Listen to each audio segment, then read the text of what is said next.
to be Lyle Larue and stodgy academic. So can everybody give a big hand to Lyle Larue?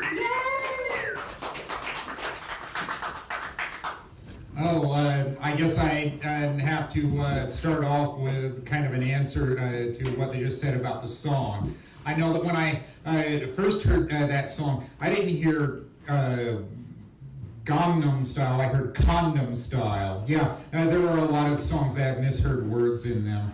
I'm thinking of, what is it, Yellow Ledbetter by Pearl Jam is well documented for that.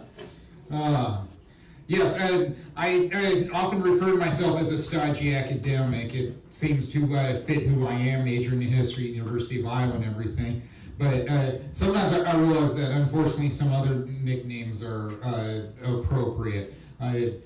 Like when I woke up Saturday morning and then I panicked thinking that I missed my slot at the marathon, and then I was obviously upset when I called, and then it's like, wait a minute, after I finished the call. I haven't been to the post office yet. It's Saturday morning, and I'm due here Sunday mornings. And then I called back right away and said, please disregard. So yeah, I guess that's another apology to whoever I called that had to be an event coordinator. I've heard before, take your coat off and stay a while. I should probably do that now. Kind of being a diva about it.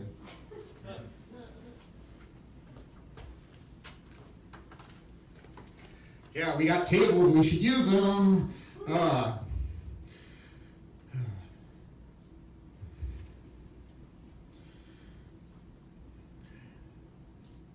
Yes, I said that I hadn't been to the post office yet. I have a post office box for my eBay and Amazon orders because I've got an apartment where if it doesn't fit inside the little mailbox, it might get thrown away or stolen. So it's like, well, it's not that much to get a P.O. box per month to make sure I get those orders. But it's yet more evidence of the type of guy I am, where I like ordering a lot of old postcards. Most recently, my interest has been presidential postcards, like Carter and Reagan. I mean, yeah, that far back. Those are the ones that I seem to be finding the most. It's a good way of studying history. Especially if you want to find celebrities that have met the president. It's like, yeah, I'm not your typical history major. I am just as interested in the history of entertainers and entertainment. It's not as bloody and divisive as typical history, government, politics, war. Yeah, but it is a good way of studying history because, I mean, I've learned that about postcards where they're small, cheap, and easy to store. And some places I've been to, I mean, they're really cheap. I remember going to a souvenir shop once in New York City, in Manhattan, and I think they were going for like a quarter a piece, maybe 10 cents a piece. Or there were times where I would order a postcard on eBay, and then people would just wrap it in some other postcards. And it's like, well, that's so sad that you have to use that. And I tried to salvage those other postcards as much as possible. Yeah, there's so many different ways you can go about that on studying history. I know that's what I said. The problem that I have is being a performer and then majoring in history. Unfortunately, I picked two subjects where everybody thinks they're an expert. But a lot of that is just cherry picking on history and also performing, where people want to talk about their favorite performers. And unfortunately, that seems to be the case with a lot of subjects. I know my dad is very old school and eccentric, to say the least, and some people would call him politically incorrect. And he was a self-proclaimed prison expert just because he toured one that was about to open. And some of the things that he'll say are just plain weird. It's like it took you that long to figure things out, where he would say things like, well, if I was arrested for something, I would plea bargain. It's like, yeah, that's why most defendants plea bargain, because it's a better deal. Duh. I read Catcher in the Rye when I was in college, and some people read it in high school, and he just read it a few years back, and it's like, Well, I figured you would have been able to read it when you were in school too. The book has been out for a while, and it's like, when I read it, I just saw it as a rich kid that kept flunking out of private schools. I mean, on some level I could agree with him, and on others it's like, really, get your shit together. I'm sure others have felt the same way while reading it, where they're ambivalent about things. If I ever do a comedy CD, I'll have to call it ambivalent. I talk about being ambivalent about too many things, and I know that's where it gets a little scary because I ended up realizing I enjoyed the movie Girl Interrupted too much, and I know that Winona Ryder character likes the word ambivalent, and I know that like many performers, mental health is a very delicate thing, and I've learned that one the hard way at times where I've had to part ways with people because they were no good to me. But in a lot of ways, it's what saved me, although I just feel like it's a desperate attempt to stay out of a therapist's office, because if you go back to when I was very young, I've been in and out of them, going back to being in a junior high guidance counselor office. It's like, yeah, all I learned was stop torturing myself, and it took me too long to figure that one out. Be poker-faced about things, don't wear everything on your sleeve, and be sensitive about everything, especially when kids are cruel. They don't give a shit about you.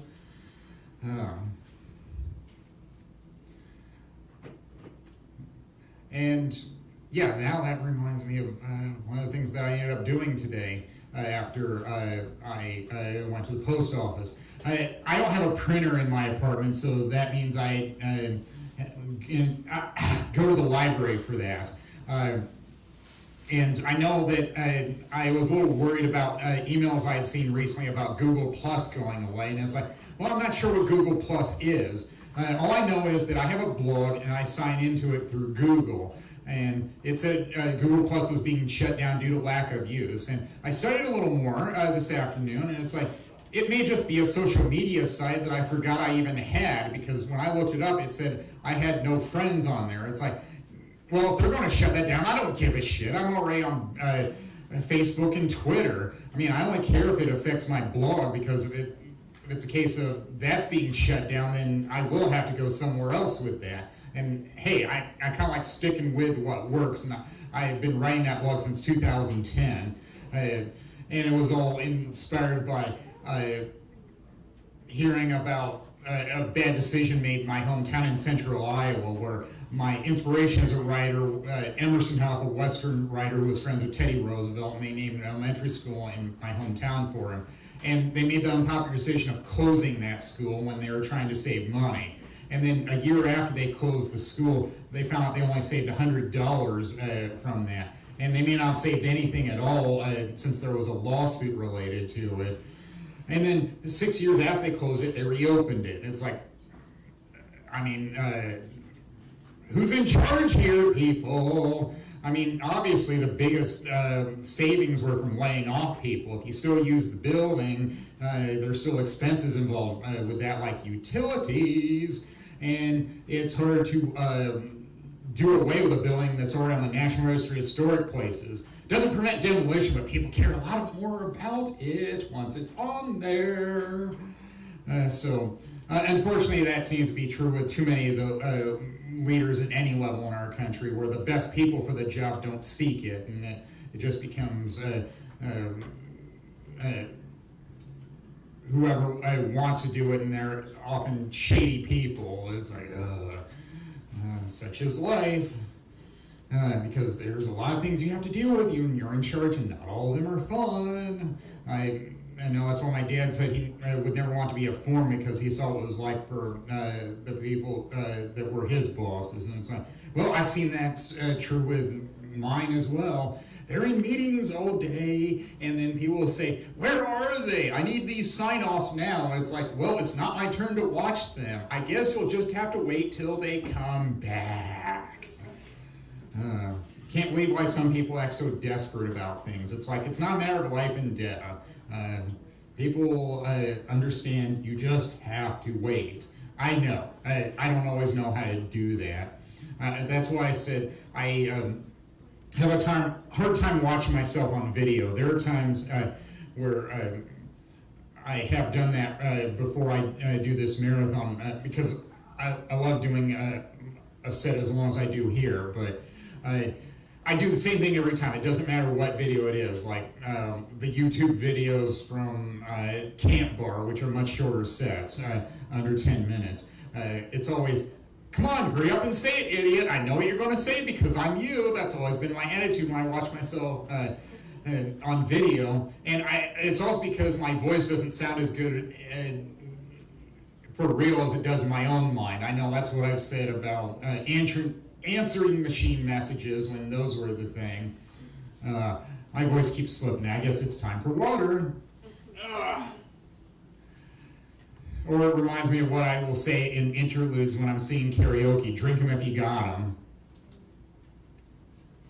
I do like it this way when I'm performing while the stage lights are on so high that I'm more focused on what I'm doing, and then I'm not as distracted by what the crowd is doing. But I know at 2 a.m. it's not likely to have too many people here, and but hey, no big deal. I'm just thrilled to be a part of it. Because there's no substitute for stage time. That's what I kept telling people. And I know the other advice I kept giving new comics is the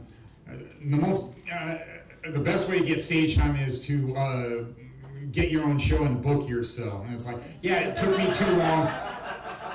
Well, it's true.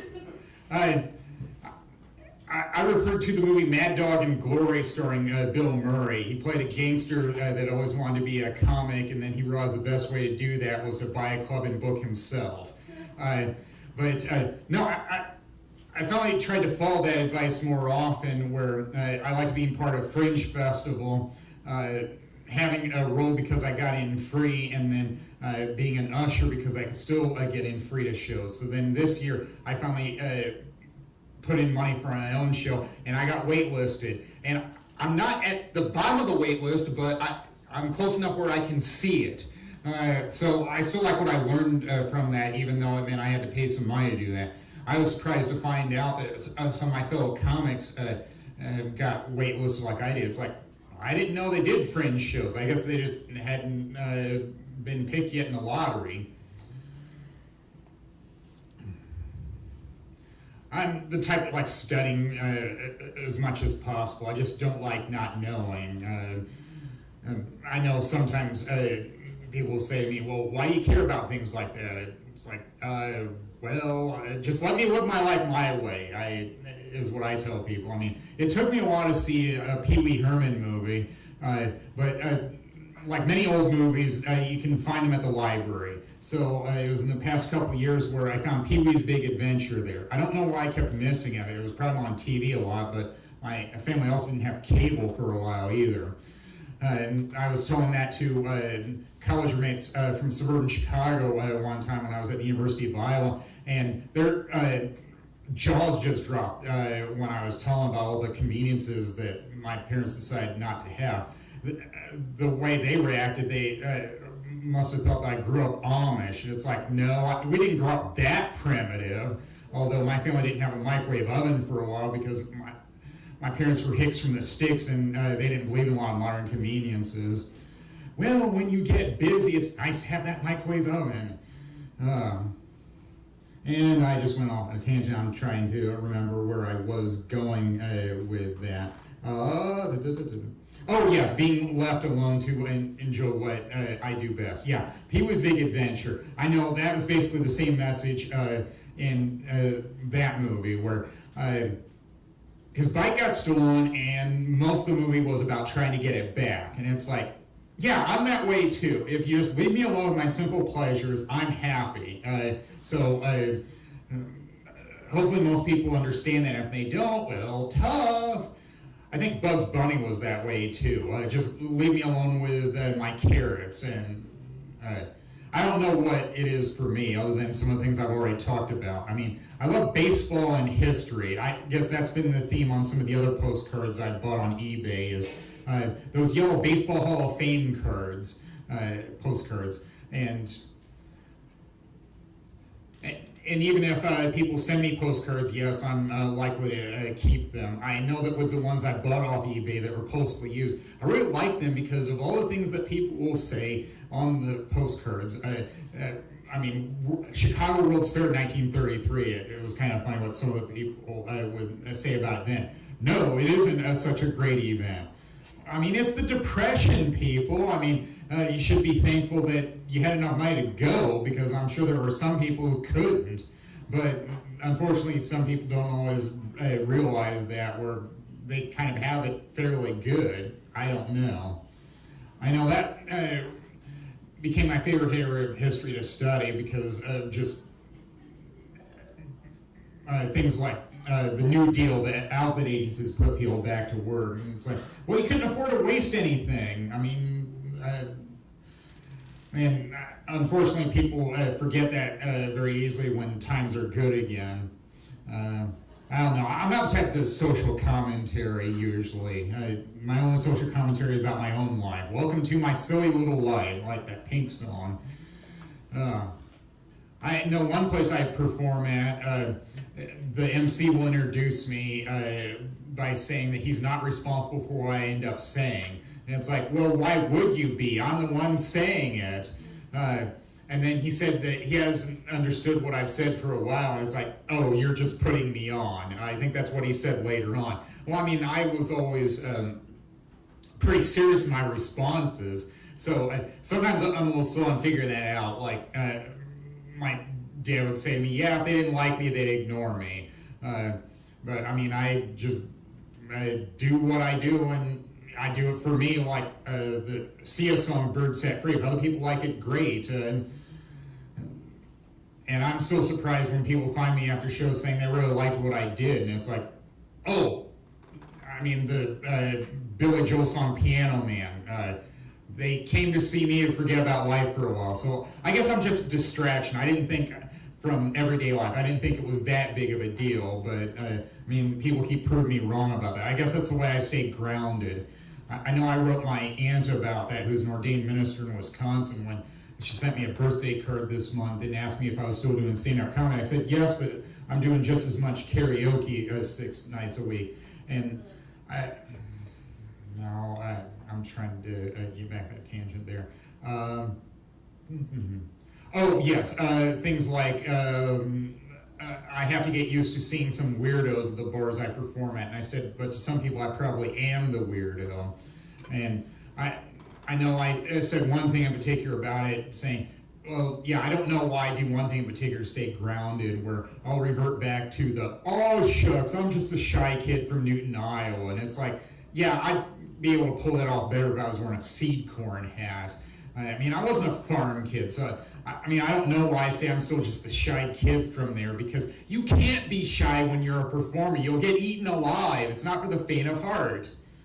But I guess you have to do whatever you can to keep going, and I guess there are worse things than doing that. I mean, I think that's why it was helpful to discover the Jim Carroll song about people who died, and it's like, yeah, I've known some people like that too, where they fall victim to certain temptations, and I'm trying to be careful to avoid all of that. There are a lot of perils out there when you're a performer.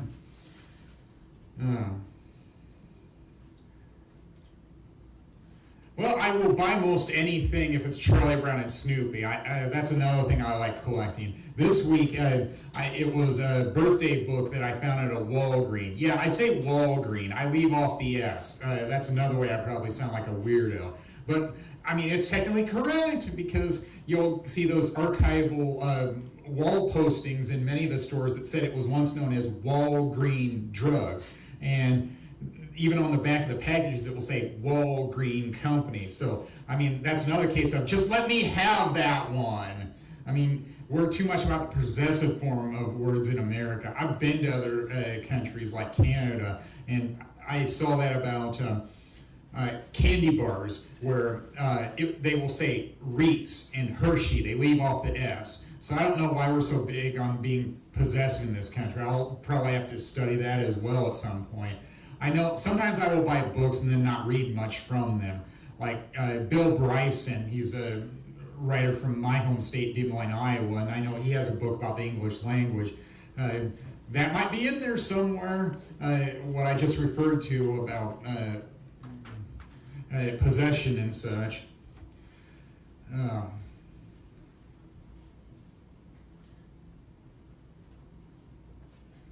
Oh yes, Charlie Brown and Snoopy.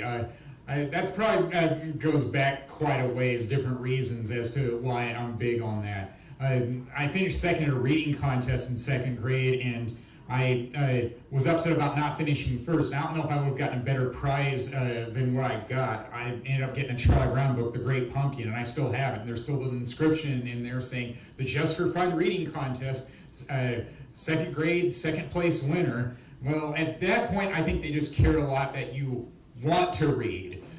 So I guess I mastered what they were looking for. And I mean, the one who finished first, they didn't necessarily end up doing any better in life than I did. Sometimes you just need that motivation. I know I have to be careful using that word. I said, what do most criminals have? Motive. Sometimes that's all I need is motive. And it's like, yeah, when that's a criminal term, you have to be careful on using that. Or when I say that's not my MO, when people try to accuse me of something that I didn't even do. And it's like, yeah, MO is another one of those criminal terms too. Modus operandi, method of operation. No, that's not my MO.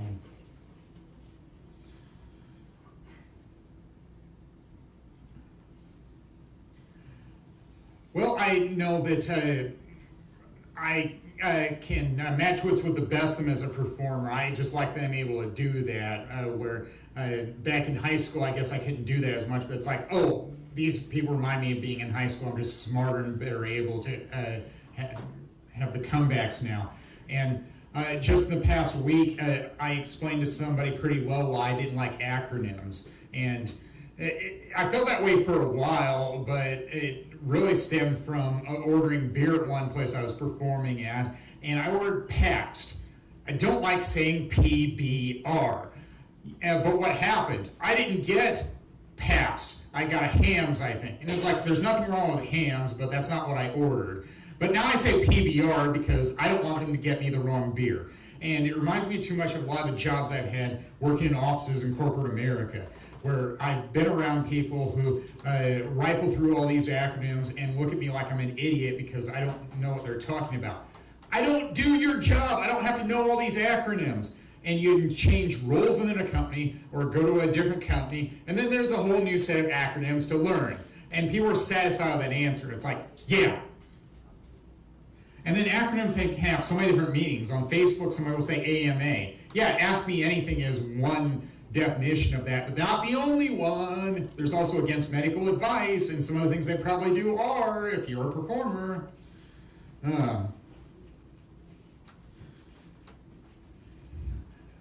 I meet a lot of weird people while I'm performing. I know at one place somebody said you need to decide if you're just going to imitate Fraser Crane. And it's like, I didn't think I was trying to. But some people watch too much movies and TV shows and think everybody's like somebody they met in pop culture. No! You should get out more often. It's very small-minded if you want to think that way.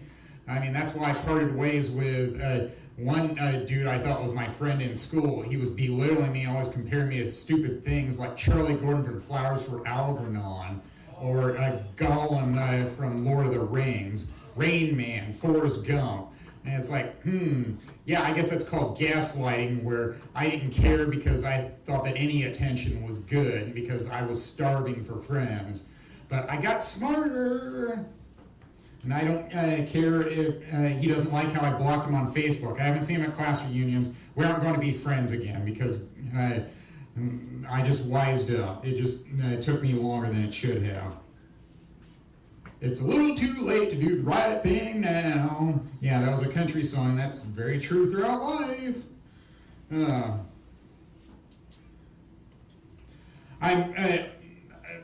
I also get my jollies from some weird things, like when I was at Cub Foods, I said, oh, that's cool, I got one of those new steak quarters and I've been collecting them, so now I don't have to buy it on eBay and pay more than face value. I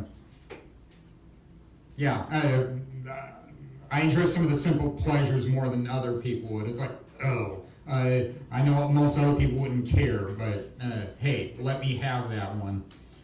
I saw the baseball documentary Screwball. I mean, that sure was a weird story. They used child actors to tell the story, I guess, because it was a documentary about steroids in baseball, and not everybody wanted to appear on screen, is my guess, is all I can think of. Oh, well, I guess I'm being lighted, so I should probably wrap it up.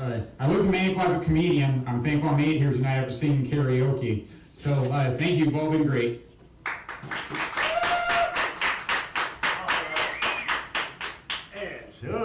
There it is. Everybody give it up one more time for Lyle Larue. Thank you.